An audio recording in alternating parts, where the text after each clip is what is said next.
In this video, I'm going to show you how you can use Claude Code to turn a business process diagram into a Salesforce flow. For this example, we're going to build an opportunity flow based on this business diagram. So as you just saw, I've already exported the business process flow to a PDF. So how this works, I've actually saved this PDF to a project folder I created called Flow Converter. So this is the folder I'm going to point Claude Code to, and this will be the location where Claude Code stores all the configuration files related to the Salesforce configuration. So I've copied the file path, and in my terminal, I'm going to change the directory to that file path. I'm going to launch Claude Code. And then from here, I'm just going to prompt create a Salesforce flow based on the business process diagram in the PDF. And then I put the name of the PDF as well, opportunity flow diagram. So from here, I'll hit enter. And then while that's processing, I'm going to navigate to Salesforce.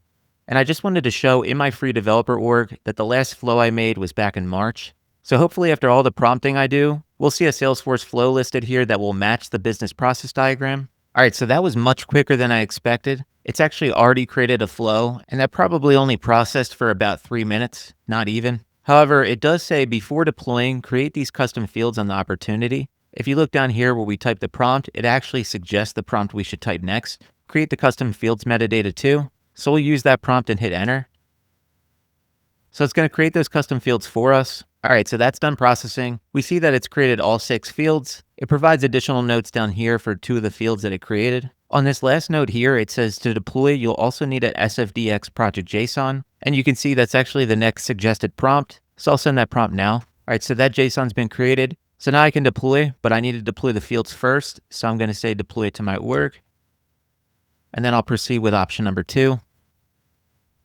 All right, so it's asking me which org I want to deploy to. I'm going to select the first one on the list. That's the Salesforce org that I showed earlier in the video. And for this, I'm going to select validate only and then submit answers. And then for this, I'll select option number 2. All right, so the validation's done. I'm going to select option 1, yes, deploy now. All right, so that took about 20 seconds. All 7 components deployed successfully, but it does say down here that the field level security hasn't been granted for those new fields I created. So it says down here, want me to add the permission set. I'm just going to take the suggested prompt and say yes. All right, so that new permission set has been created, opportunity review automation access. I'm going to prompt it to assign it to my user. All right, so the permission set has been assigned to me. It does suggest that we can test the flow from here, but let's navigate to Salesforce to see what's been created. So I'm on the flow page, I'll refresh the page. All right, so that's a good sign. We see the new flow has been created today. All right, so I'm not a fan of freeform at all, so I'm going to switch it to auto layout. All right, that's much better. All right, so what I'll do is I'm going to compare this side by side with the business process flow. And instead of going one by one and boring you all through each element, we're just going to do some spot checks on the more important elements. So we'll start with the start element. It is correctly created or updated. We didn't set any entry conditions. I probably should have. If this was a real flow, I would have. But this whole exercise was really to test Claude Code's ability on what it can configure in Salesforce. And then at the bottom here, you can see it's an after save flow, just like this start element. All right, the first decision element here, high value opportunity. Let's see if it got that right. Opportunity amount is greater than or equal to 100,000, which is exactly what we put here. The next decision element was opportunity in review stage. So if we click on that, and then in order for this to evaluate to yes, it would either be in this stage or this stage. Looks about right, 1 or 2, and then proposal price quote or negotiation/review. All right, so we're 2 for 2. So say that evaluates to yes. Let's check this process box right here where we would flag the opportunity record via this update records element. So we have this flag date here equal to the current date of the flow interview, which matches today. Review required equals true. Review status equals pending. Again, both matching what we had here on the business process flow. And then this next step here, executive review required, VP sign off pending, which matches this value as well. So then we have this decision element for the close date within the next 30 days.